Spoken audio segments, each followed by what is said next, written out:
मधेपुरा और खगड़िया के लिए मतदान 7 मई को होना है। आइए देखते हैं इन सीटों से जुड़ी कुछ रोचक तथ्य इस रिपोर्ट में। लोकसभा चुनाव के तीसरे चरण में कुल 54 उम्मीदवार चुनाव मैदान में हैं। इनमें से 51 पुरुष और 3 महिलाएं हैं। इन सीटों पर 19 निर्दलीय भी अपनी किस्मत आजमा रहे हैं।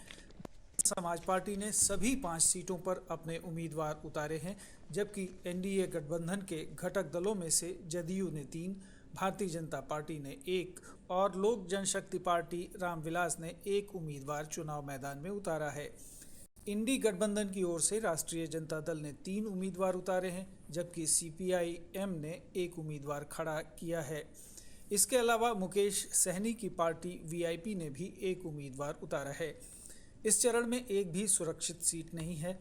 अगर क्षेत्रफल की दृष्टि से देखें तो खगड़िया 2314 वर्ग किलोमीटर के साथ सबसे छोटा चुनाव क्षेत्र है, जबकि 2871 स्क्वायर किलोमीटर के साथ सुपौल सबसे बड़ा चुनावी क्षेत्र है।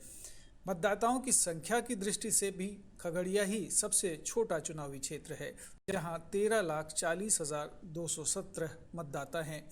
वहीं वोटर्स की सबसे अधिक संख्या मधेपुरा में है। यहाँ 20,71,166 मतदाता हैं। अगर हम प्रत्याशियों की बात करें, सबसे अधिक 15 प्रत्याशी सुपौल में अपनी चुनावी किस्मत आजमा रहे हैं, जबकि सबसे कम 8 उम्मीदवार मधेपुरा में हैं, जो वोटर्स की दृष्टि से सबसे बड़ा क्षेत्र है। इन 5 सीटों पर मतदाताओं की कुल संख्या 98,60,397 है, जिसमें महिलाओं की संख्या 47,30,602 है। इस चरण में नए जुड़े युवा वोटर्स की संख्या 1,45,482 है। सुचारू मतदान के लिए 11,818 बैलेट यूनिट और इतनी ही कंट्रोल यूनिटों का इस्तेमाल किया जाएगा। साथ ही 12,000 से अधिक वीवीपैट की व्यवस्था भी की गई है। लिंग अनुपात अगर देखा जाए तो प्रत्येक 1000 पुरुष मतदाताओं पर महिला मतदाताओं की संख्या 911 है। निर्वाचन आयोग ने इस चरण के लगभग 1 करोड़ वोटर्स के लिए व्यापक प्रबंध किए हैं।